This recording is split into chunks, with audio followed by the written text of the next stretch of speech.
आज हम पढ़ने वाले हैं हिंदी का एक मज़ेदार चैप्टर जिसका नाम है वाह रे हमदर्द, जो लिखा है घनश्याम अग्रवाल जी ने। चलो पहले लेखक का परिचय कर लेते हैं। उनका जन्म 1942 अकोला महाराष्ट्र में हुआ। परिचय: घनश्याम अग्रवाल जी की रुचि अध्ययन काल से ही लेखन में विकसित हुई। अपने आसपास की प्रत्येक स्थिति या घटना में हास्य ढूंढकर, मतलब मजाक ढूंढकर, उसे धारदार व्यंग में डालना आपके लेखन की विशेषता है। आप अखिल भारतीय मंचों पर हास्य व्यंग कवि के रूप में लोकप्रिय हैं। उनकी कुछ प्रमुख कृतियाँ, मतलब कुछ कविताएं या स्टोरीज: हंसी घर के आईने, आज़ादी की दुम, आई एम सॉरी और अपने अपने सपने आदि। चलो फिर चैप्टर शुरू करते हैं। लेखक कहते हैं, उस दिन जब मैं पूंजीवादी मतलब कैपिटलिस्ट और समाजवादी सोशलिस्ट अर्थव्यवस्था इकोनॉमी पर भाषण मतलब लेक्चर सुनकर आ रहा था तो सामने से एक कार आ रही थी। भाषण के प्रभाव से मेरी साइकिल को अधिक जोश आया या कार को गुस्सा अधिक आया, ये मैं निश्चित रूप से नहीं कह सकता। किंतु मेरी साइकिल और वह कार जब करीब आए तो विरोधियों मतलब दुश्मनों की तरह एक दूसरे को घृणा मतलब हेट की नज़रों से देखते हुए आपस में जा भिड़े। मैं खामखा पूंजीवाद और समाजवाद के झगड़े में टांग अड़ाई। फलस्वरूप एट लास्ट मेरी टांग टूट गई। दुर्घटना के बाद आज भी इंसानियत कायम है, ये सिद्ध करने के लिए कुछ लोग मेरी तरफ दौड़े।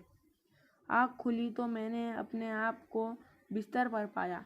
इर्द गिर्द सराउंडिंग मतलब कुछ परिचित अपरिचित, मतलब कुछ जान पहचान वाले और कुछ जान पहचान वाले नहीं, ऐसा चेहरे खड़े थे। आँख खुलते ही उनके चेहरे पर उत्सुकता मतलब क्यूरोसिटी की लहर दौड़ गई। मैंने कराहते हुए पूछा, मतलब मैंने दर्द के मारे पूछा, मैं कहाँ हूँ? एक ने बोला, आप सार्वजनिक मतलब पब्लिक अस्पताल के प्राइवेट वार्ड में है। आपका एक्सीडेंट हो गया था, फिर पैर का फ्रैक्चर हुआ है। अब घबराने की कोई बात नहीं।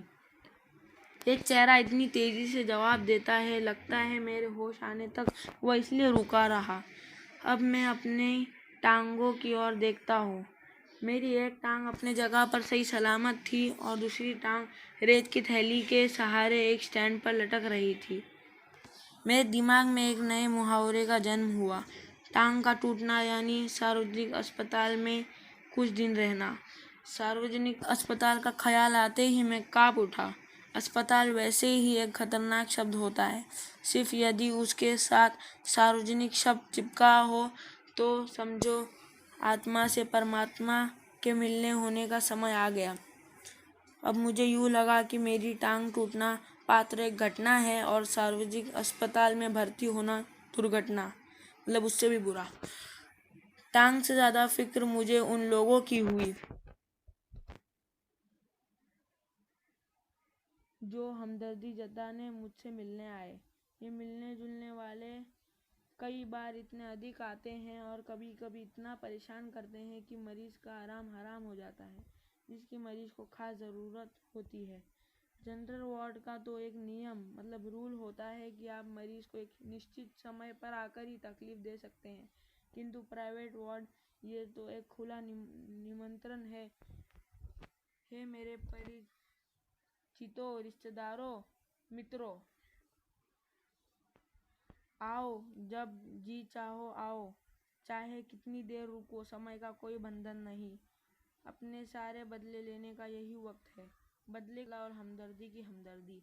मिलने वालों का ख्याल आते ही मुझे लगा मेरी दूसरी टांग भी टूट गई।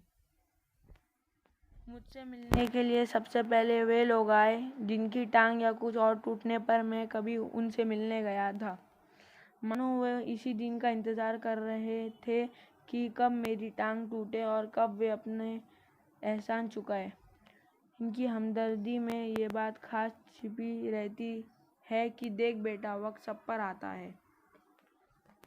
दर्द के मारे एक तो मरीज को वैसे ही नींद नहीं आती, यदि थोड़ी बहुत आ भी जाए तो मिलने वाले जगा देते हैं, खास करके वे लोग जो सिर्फ औपचारिकता निभाने आते हैं, मतलब फॉर्मेलिटीज़।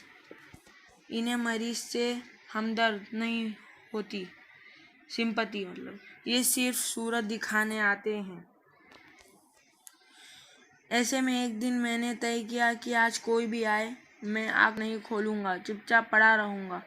ऑफिस के बड़े बाबू आए और मुझे सोया जानकर वापस जाने के बजाय वे सोचने लगे कि यदि मैंने उन्हें नहीं देखा तो कैसे पता चलेगा कि वे मिलने आए थे। अंत उन्होंने मुझे धीरे से हिलाना शुरू किया। फिर भी जब आंखें नहीं खुली तो उन्होंने मेरी टांग के टूटे हिस्से को जोर से दबाया। मैंने दर्द के मारे कुछ चीखता हुआ जब आँख खोली तो मुस्कुराते हुए बोले, कहिए अब दर्द कैसा है। मतलब लेखक कहते हैं कि उन्होंने दर्द जानने के लिए दर्द वाली जगह पे जोर से दबा दिया। मोहल्ले वाले अपनी फुर्सत से आते हैं। उस दिन सोनाबाई अपने 4 बच्चों के साथ आई तो मुझे लगा कि आज फिर कोई दुर्घटना होगी, मतलब और कुछ बुरा होगा। आते ही उन्होंने मेरा और इशारा करते हुए बच्चों से कहा, ये देखो चाचा जी। उनका अंदाज कोई ऐसा था जैसे चिड़ियाघर दिखाते हुए बच्चे से कहा जाता है, ये देखो बंदर। बच्चे खेलने लगे। एक कुर्सी पर चढ़ा तो दूसरा मेज पर। सोनाबाई की छोटी लड़की दवा की शीशी लेकर कथकली डांस करने लगी। रप रप की आवाज ने मेरा ध्यान बटाया। क्या देखता हूँ कि सोनाबाई का एक लड़का मेरी टांग के साथ लटक रही रेती की थैली पर बॉक्सिंग की प्रैक्टिस कर रहा है। मैं इसके पहले कि उसे मना करता, सोनाबाई की लड़की ने दवा की शीशी पटक दी। सोनाबाई ने एक पल लड़की को घूरा, फिर हंसते हुए बोली, भैया पेड़े खिलाओ, दवा गिरना शुभ है। दवा गई समझो बीमारी गई। इसके 2 घंटे बाद सोनाबाई गई ये कहकर कि फिर आऊंगी। मैं भीतर तक कांप गया। कुछ लोग तो औपचारिकता निभाने की हद कर देते हैं, विशेष करके वे रिश्तेदार जो दूसरे गांव से मिलने आते हैं। ऐसे में एक दिन एक टैक्सी कमरे के सामने आकर रुकी। उसमें से निकलकर एक आदमी आते ही मेरे छाती पर सिर रखकर औंधा पर रोने लगा और कहने लगा, हाय तुम्हें क्या हो गया, कार वालों का सत्यानाश हो। मैंने दिल में कहा कि मुझे जो हुआ सो हुआ, पर तू क्यों रोता है, तुझे क्या हुआ। वो थोड़ी देर मेरी छाती में मुंह गड़ाए रोता रहा, फिर रोना कुछ कम हुआ।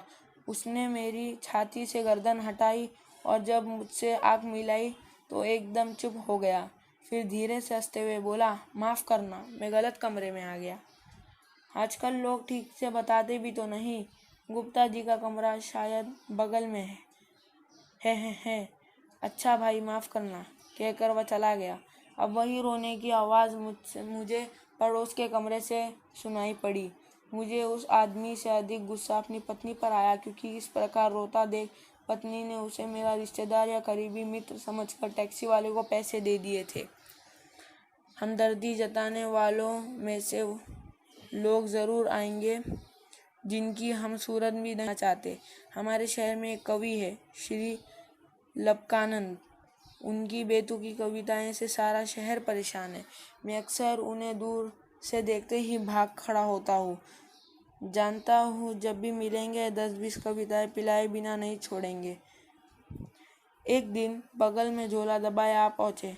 आते ही कहने लगे, मैं तो पिछले 4-5 दिन से कवि सम्मेलनों में अति व्यस्त था।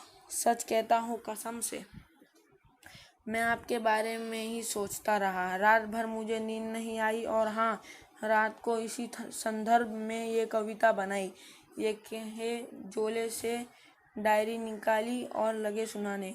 असम की राजधानी है शिलोंग। मेरे दोस्त की टूट गई है टांग, मोटर वाले तेरी साइड थी ही रॉन्ग।